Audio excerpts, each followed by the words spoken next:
Le thème de mon exhortation, c'est l'art de la vision élargie. Nous sommes réunis parce que nous refusons la petitesse. Mais savez-vous que la taille de votre succès ne dépassera jamais la largeur de votre vision? L'art de la vision élargie n'est pas une simple imagination, c'est la capacité de voir une forêt là où le monde ne voit qu'une graine minuscule. C'est la différence fondamentale entre celui qui subit le monde comme un passager et celui qui le façonne comme un bâtisseur. La plupart des gens regardent avec leurs yeux charnels, alors qu'il faut apprendre à voir avec l'œil de l'esprit. Prenez l'exemple de Dubaï. Il y a quelques décennies, ce n'était qu'un modeste port de pêche entouré de sable, là où n'importe qui n'aurait vu qu'un désert hostile. Ces leaders ont exercé une vision élargie pour concevoir un carrefour mondial de la technologie et de la finance. Ils n'ont pas conçu en fonction de ce qu'ils avaient, mais en fonction de l'image colossale qu'ils projetaient dans l'avenir. Voilà la nature du bâtisseur. Voir l'invisible pour rendre le futur inévitable. Cette vision est une boussole universelle qui transcende les religions et les cultures. Que l'on s'appuie sur les textes sacrés ou les lois de la conscience, la règle demeure la même. Il vous sera fait selon votre foi. La foi, c'est maintenir une vision large quand la réalité immédiate semble étroite.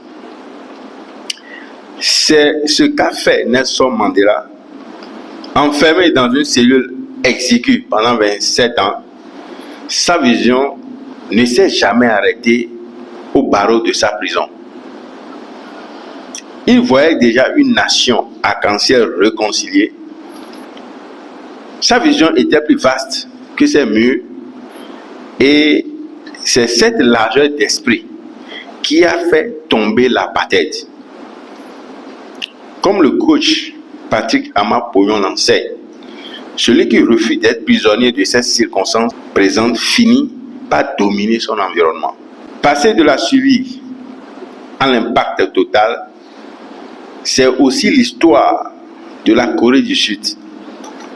Sortie de la guerre dans un dénuement total, elle a refusé la posture de passager de l'aide internationale pour penser en bâtisseur.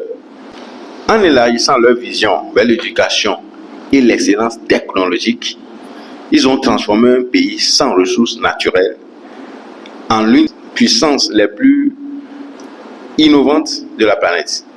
De même, un leader comme Steve Jobs ne voyait pas de simples circuits électroniques. Il voyait un outil capable de libérer le potentiel créatif de chaque individu. Écoutez bien ceci. Si vous vendez du pain pour payer votre loyer, vous êtes fatigué le soir. Mais si vous vendez du pain avec la vision d'éradiquer la faim dans votre quartier et de créer 100 emplois, vous recevez une énergie que le commun des mortels ne peut expliquer. Chers privilégiés de Dieu, l'art de la vision élargie vous ordonne de ne plus définir votre futur par votre compte bancaire actuel, mais par votre potentiel infini. Celui qui voit grand devient grand. Ne soyez pas des pigeons qui s'effraient d'un moindre obstacle au sol. Soyez des aigles. Utilisez les vents contraires de la vie pour élever bien au-delà de l'horizon visible. Je vous remercie pour votre attention.